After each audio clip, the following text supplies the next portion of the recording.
تو یہ بھی ایک بیماری ہے جو آج بہت زیادہ پھیل گئی ہے، وقت کا صحیح استعمال نہ کرنا، وقت ضائع کرنا۔ جس کام کے لیے چند منٹ درکار تھے اس کے لیے گھنٹے صرف ہو رہے ہیں۔ مجلس جمی ہوئی ہے، باتیں ہو رہی ہیں، ٹھیک ہے بھائی، یعنی کہ اس حد تک شریعت نے یہ بھی کہا ہے کہ بھئی اپنے بیوی بچوں سے، اپنے گھر والوں سے خوش طبعی کے ساتھ بات کیا کرو، کچھ ان کا بھی دل بہلایا کرو، اپنا بھی دل بہلایا کرو، کوئی حرج نہیں۔ لیکن اس میں راتیں گزر رہی ہیں، اس میں گھنٹے گزر رہے ہیں، کئی گھنٹے برباد ہو رہے ہیں، تو یہ کیا ہے؟ اسراف ہے وقت کا۔ اور حدیث میں رسول کریم صلی اللہ علیہ وسلم نے ارشاد فرمایا کہ جس مجلس میں اللہ کا ذکر نہ ہو وہ آخرت میں انسان کے لیے حسرت بنے گی کہ یہ میں نے وقت اس طرح برباد کر دیا، اس کو کہیں اللہ تعالیٰ کے کسی حکم پر عمل کرنے میں گزارتا۔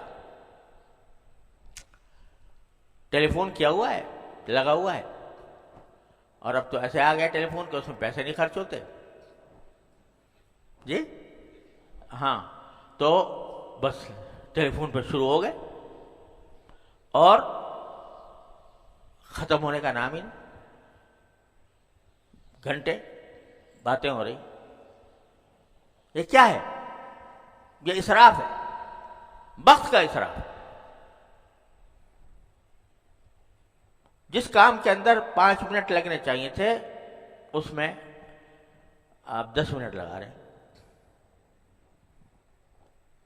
تو میرے والد ماجد قدس اللہ تعالیٰ سرہ اللہ تعالیٰ ان کے درجات بلند فرمایا کرتے تھے کہ بھائی یہ جب کوئی نصیحت مانگتا تو یہی فرماتے تھے کہ زندگی کے لمحات بڑے قیمتی ہیں، ان کو تول کر، یہ الفاظ بولتے تھے، ان کو تول کر اللہ تبارک و تعالیٰ کی رضا کے کاموں میں صرف کرو۔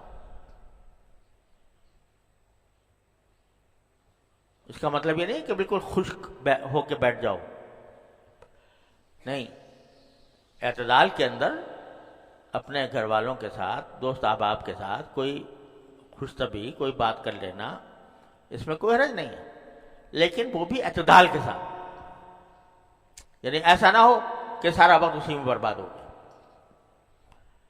تو اسراف وقت میں بھی ہے، اور یہ بہت زیادہ اس میں ابتلا ہے ہم سب کا۔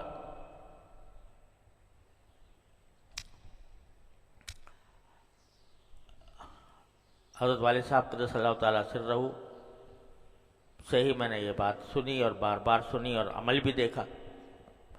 ہر چیز کے لیے نپا تلا وقت متعین، اور وہ نپا تلا وقت جو ہے وہ ساری سہولیات اور ساری ضروریات اور ساری حاجات اور ساری خواہشات، جائز خواہشات کو مد نظر رکھتے ہوئے ایک وقت بنا لیا، اب اس کی پابندی۔ تو حضرت فرماتے تھے والد صاحب تعالیٰ کہ بھائی ہم لوگوں سے کہہ رہے تھے کہ میں یہ بات کہتے ہوئے مجھے کچھ تأمل تو ہوتا ہے، لیکن تمہاری تربیت کے لیے کہتا ہوں کہ جو بیت الخلاء میں بیٹھتا ہوں تو وہ وقت گزارنا بھی طبیعت پر بار ہوتا ہے، جو سوچتا ہوں کہ اس میں بھی کوئی کام ہو جائے تو اچھا ہے۔ تو اور کچھ نہیں تو لوٹا رکھا ہوا ہوتا ہے تو اس لوٹے کو دھو لیتا ہوں تاکہ وہ وقت بھی بالکل بیکار نہ گزرے۔ تو ہمارے جتنے بزرگ ہیں وہ وقت کی اسی طرح قدر و قیمت پہچانتے تھے۔ وقت کا اندازہ نہیں ہوتا ہم لوگوں کو، وقت کا اندازہ بعض ایسے موقع پر ہوتا ہے کہ آپ نے تھرمامیٹر لگا لیا منہ میں ہیں، تو اس وقت دیکھو وہ 1 منٹ یا 1.5 منٹ میں کتنا کام ہوتا ہے، کتنا ہوتا ہے، وقت گزرتا ہے۔ ہے نا، تب پتہ چلے کہ وہ 1 منٹ کیا ہوتا ہے، یا 1.5 منٹ کیا ہوتا ہے، یا 2 منٹ کیا ہوتا ہے، سمجھے نا؟ تو ہمیں پتہ ہی نہیں کہ 1 منٹ میں کیا کچھ ہو سکتا تھا۔ آپ کہیں جہاز میں جا رہے ہو یا ریل گاڑی میں جانا ہے، معلوم ہوا کہ بھئی 3 منٹ ہیں اس کے آنے میں یا سواری میں، پھر دیکھو 3 منٹ کتنے معلوم ہوتے ہیں۔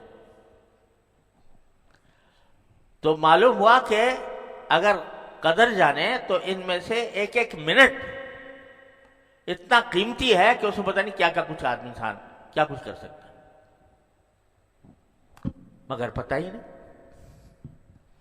نتیجہ یہ کہ اوقات گزر رہے ہیں ایسے ہی بلا وجہ۔ تو اگر نظم اوقات انسان بنا لے، اس میں آدمی کو پتہ ہو کہ بھئی میں اس وقت میں یہ کام کروں گا۔ اب اپنی مثال دینا کوئی اچھا نہیں ہوتا، لیکن والد صاحب رحمۃ اللہ علیہ کی تربیت کے نتیجے میں الحمدللہ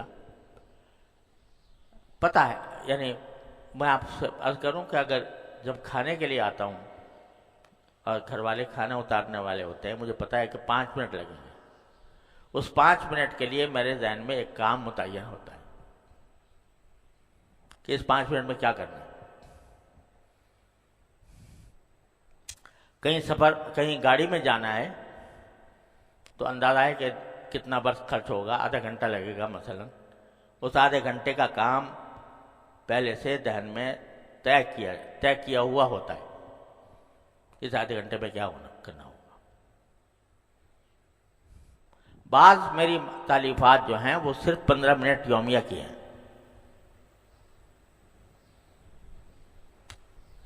یہ وہ نہیں حضور نے فرمایا وہ صرف 15 منٹ کام کا وقت ہوتا تھا، چھٹے گھنٹے کے بعد اذان عصر سے پہلے، وہ اس کام کے لیے تھا۔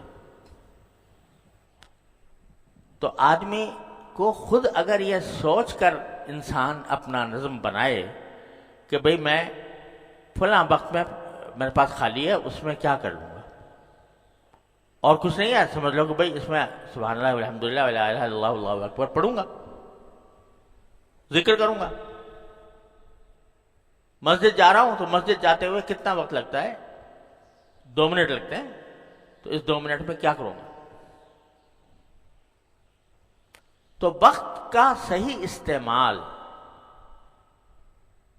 یہ ایک ایسی چیز ہے کہ جو بڑے بڑے ہمارے جتنے اکابر گزرے ہیں، انہوں نے اپنی زندگی کا ایک ایک لمحہ تول کر خرچ کیا۔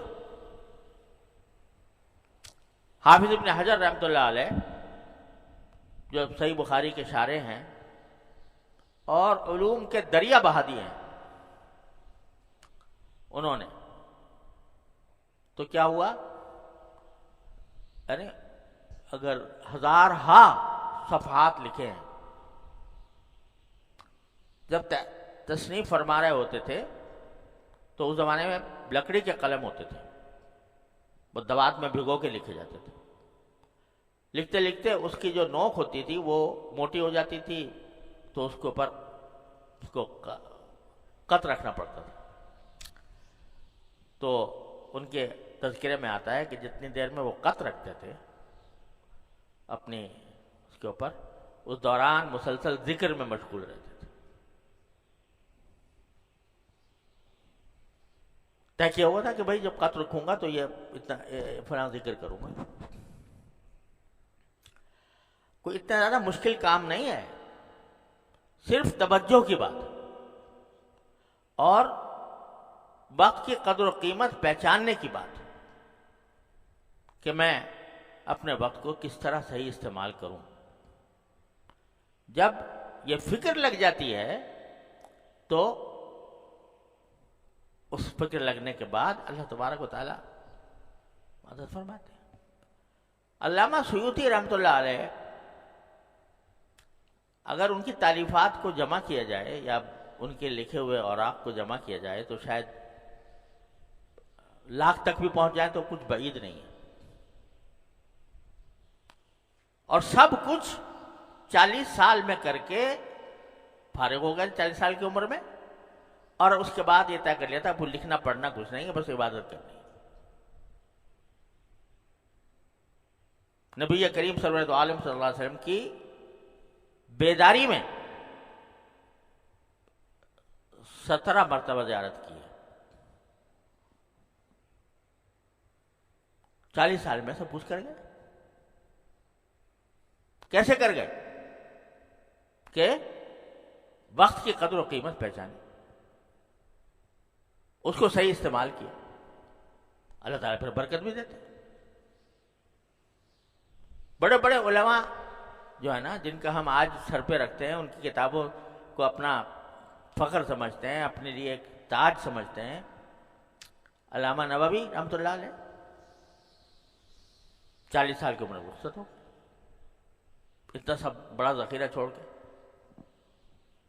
مولانا عبدالحی لکھنوی، جن کے حاشیے پڑھ پڑھ کے ہم درس پڑھتے ہیں اور پڑھاتے ہیں، 40 سال کی عمر میں ختم. کیسے کر لیا اتنے 40 سال کے اندر اتنا بڑے کارنامے کیسے انجام دیتی ہے؟ وقت کے صحیح استعمال سے. تو یہ بہت اہم بات ہے میرے بھائیوں، اس کی قدر و قیمت پہچاننے، وقت کی قدر و قیمت پہچان. اور یہ ہم سب اس میں غفلت میں ہیں، اور مردوں سے زیادہ عورتیں اوقات کو صحیح استعمال نہ کرنے، فضول ضائع کرنے میں خواتین خاص طور پر ان میں بڑی بے احتیاطی. تو بھائی اپنا ایک نظام اوقات بناؤ، نظام اوقات کے تحت سب کام کرو، ساری ضروریات تمہاری پوری ہوں گی، ساری حاجتیں پوری ہوں گی، یہاں تک کہ ساری جائز خواہشات بھی پوری ہوں گی، لیکن ترتیب سے ہوں گی، سلیقے سے ہوں گی، وقت پر ہوں گی، اور وقت کا صحیح استعمال بھی ہوگا. اس کو نہیں لوگ سمجھتے کہ یہ اسراف میں داخل ہے. تو لم یسرفوا ولم یقتروا، بات میں اسی طریقے سے، گفتگو میں بھی اسراف ہے. عادت ہے بس بولے جا رہے ہیں، ایک چیز سے دوسری چیز، دوسری چیز سے تیسری چیز، بات سے بات نکال کر بولے چلے جا رہے ہیں. ارے بھائی جتنی ضرورت ہے اتنا بولو، اس میں اتنا زیادہ وقت گزارنا باتوں کے اندر، ایک چھوٹی سی بات کو لمبا کرنا بلا وجہ،